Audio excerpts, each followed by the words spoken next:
በአክሱም መስጂድ መስራት ማለት በመካ ቤተክርስቲያን እንደመስራት ነው። በአክሱም መስጂድ መስራት አይቻልም፣ አትንጫጩ። ይህን ያሉት ትግራይ ሰብ አዋለ የተሰኙ ሰው ናቸው።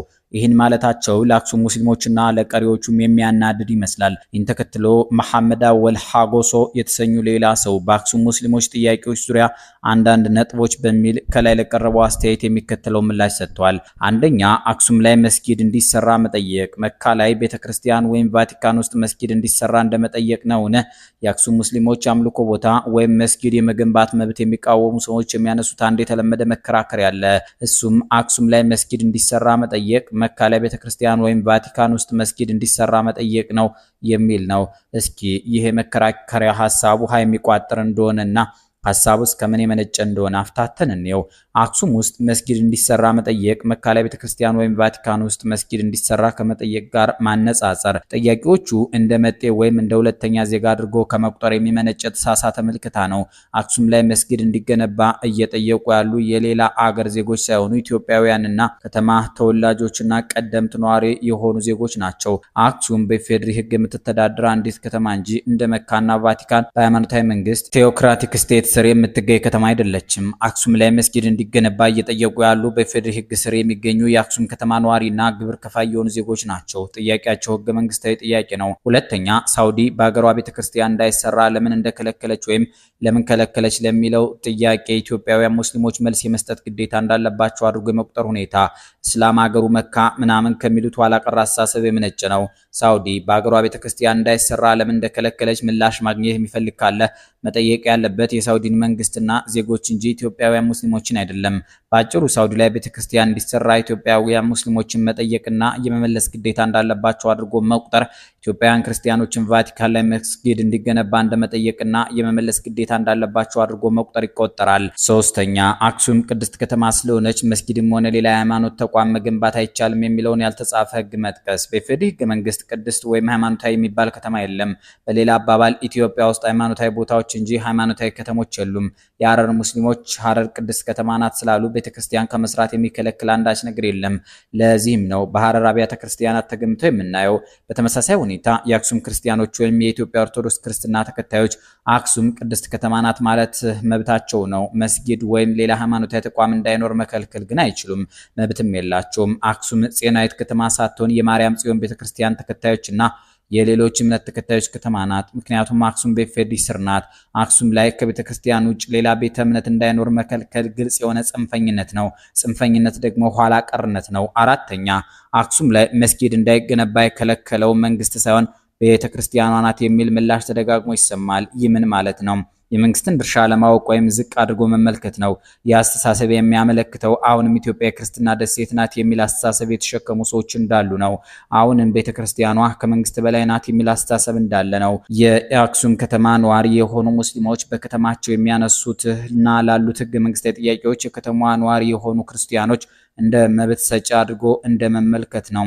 አምስተኛ፣ አክሱም ቅድስት ከተማ ስለሆነች መስጊድ ወይም ሌላ ቤተ እምነት ከተገነባ ቅድስቱ ከተማችን ትረክሳለች ወይም ቅድስናዋ ያበቃላታል ብሎ ማሰብ፣ ይህ ሌሎች እምነቶች እንደ ዝቅተኛና ጸያፍ የራስን እምነት ብቻ ልክ አድርጎ ከመመልከት የሚመነጭ አክራሪ ስነ ልቦና ነው። ቤተክርስቲያኗ ጽዮንንና ከተማዋ ለይቶ ካለማየት የሚመነጭ ስህተት ነው። ከተማዋ እንደ ሃይማኖታዊ ከተማ ወይም ገዳም አድርጎ መመልከት ነው። ከተማዋ ቅድስት ናት የሚለው መከራከሪያ ፉርሽ የሚያደርጉ በከተማዋ የሚተገበሩ ብዙ ጸያፍና ዓለማዊ ነገሮች ወደ ጎን በመተው መስጊድና ሌሎች እምነቶችን ደርኩስ መመልከት የሚያሳዝን ነው። ስድስተኛ፣ አክሱም ላይ መስጂድ እንዲሰራ እየጠየቁ አካላት በአክራሪነትና ሌላ ፍራሽ ዓላማ ያነገቡ አካላት አድርጎ መፈረጅ። ይህ ደግሞ በትግርኛ ናይ በአላሲያ ነሃማታ ወይም በአማርኛ የሚየኖ ዳብዬ እንደሚሉት ነው። እስኪ ልጠይቃችሁ፣ መስጊድ የከለከለው ነው ወይስ የተከለከለው ነው በአክራሪነት መፈረጃ አለበት? በመጨረሻ ለክርስትና እምነት ተከታዮች አክሱም ከኢየሩሳሌም በላይ ቅድስት ልትሆን አትችልም። በኢየሩሳሌም መስጊድ ያልተከለከለም አክሱም ላይ መከልከሉ ምን የሚሉት ትምክህት ነው?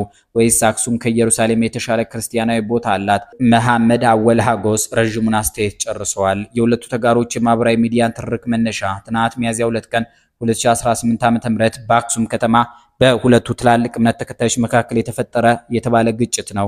የዓለም ሙስሊሞች በመካና መዲና ቅድስና እንደማይደራደሩት ሁሉ የኢትዮጵያ ክርስቲያኖችን በአክሱም ቅድስና እንደራደሩም ካሉ ቆይተዋል። ቅድስቲቱ ከተማ አክሱም ለረጅም ዘመናት ከሌሎች ሃይማኖቶች ሩቃ ኖራለች። በአክሱም ከተማ የሚኖሩ ሙስሊሞች የአምልኮ ስፍራና የእምነት ነጻነት ይሰጠን የሚል ጥያቄ የቆየ ነው። ሆኖም ከረጅም ዘመናት ትግል በኋላ ከርዕሰ አድባራት ወገዳማት አክሱም ጽዮን በ100 ሜትር ርቀት ላይ ሙስሊሞች የመስገጃ ቦታ ተከራይተው ሲሰግዱ እንደነበር ይነገራል። ሆኖም በሁለቱ አማኞች መካከል የእምነት ተቋም መቀራረብ መኖሩ ውሎ አድሮ ትናንት ሚያዝያ 2 ቀን 2018 ዓ.ም እንደተፈጠረው ያለ ግጭት መፍጠሩ አልቀረም። ክርስቲያኖች የኢየሱስ ክርስቶስን የስቅለት በዓል ባከበሩበት ትናንት የአክሱም ከተማ የጸጥታ ኃላፊ በመሩት እርምጃ ለጁማ ሰላት በተሰበሰቡ ምዕመናን ላይ ጥቃት ተፈጽሟል ተብሏል። በከተማዋ እንደ አባዋ በመባል የሚጠራ ስፍራ የሚገኘው መስጂድ ሰባብሮ ቁርአን ተቀዷል የሚሉ መረጃዎች በስፋት ተሰራጭተዋል። ድርጊቱን የመሩት የከተማዋ የጸጥታ ኃላፊ ቴዎድሮስ በየነ ናቸው ተብሏል። ጥቃት ከተፈጸመባቸው ምዕመናን ውስጥ ሁለቱ ላይ የደረሰው የአካል ጉዳት ከባድ ነው የተባለ ሲሆን አስቀድሞ የጸጥታ ኃላፊው የመሩት ቡድን ምዕመናኑ ለሰላት ሲጠቀሙባቸው የነበሩ ሸራና የድምጽ ማጉያዎችን ነጥቀው ወስደዋል። ይህን የጸጥታ ኃላፊውን ድርጊት ተከትሎ ከሰላት በኋላ ምዕመናን ተቃውሞ በማሰማታቸው በምዕመናን ላይ የተለያየ ጥቃት ተሰንዝሯል የሚሉ መረጃዎች አሉ። ሙስሊም ምዕመናኑ ተከራይተው የሚሰግዱበትን እንደ አባዋ በመባል የሚጠራ ስፍራ የሚገኘው መስጂድ ሰብረው በመግባት ቁርአንን ቀደዋል። በመስጂዱ ውስጥ የነበሩ የመስጂድ ኢማሞችንና ሌሎች ምዕመናንን በበትርና በድንጋይ ደብድበዋል የሚል ቅሬታ ቀርቧል። ከዚህ ድርጊት በኋላ በከተማዋ ቤት ለቤት በተደረገ አሰሳ በርካታ ሰዎች ለእስር ተዳርገዋል ተብሏል። መስጂድ ልትሰሩ ተንቀሳቅሳችኋል በሚል ብዙ የእምነቱ ተከታዮች ታስረዋል የሚል ዜናም ወጥቷል። መቀመጫውን መቀለ ከተማ ያደረገው የትግራይ ክልል እስልምና ጉዳዮች ከፍተኛ ምክር ቤት ኃላፊዎች ድርጊቱን ለሚመለከተው አካል በማሳወቅ 9 ሰዓት ገደማ ከአጎራባች ከተሞች ተጨማሪ ጸጥታ ኃይል ገብቷል የሚል መረጃም አለ።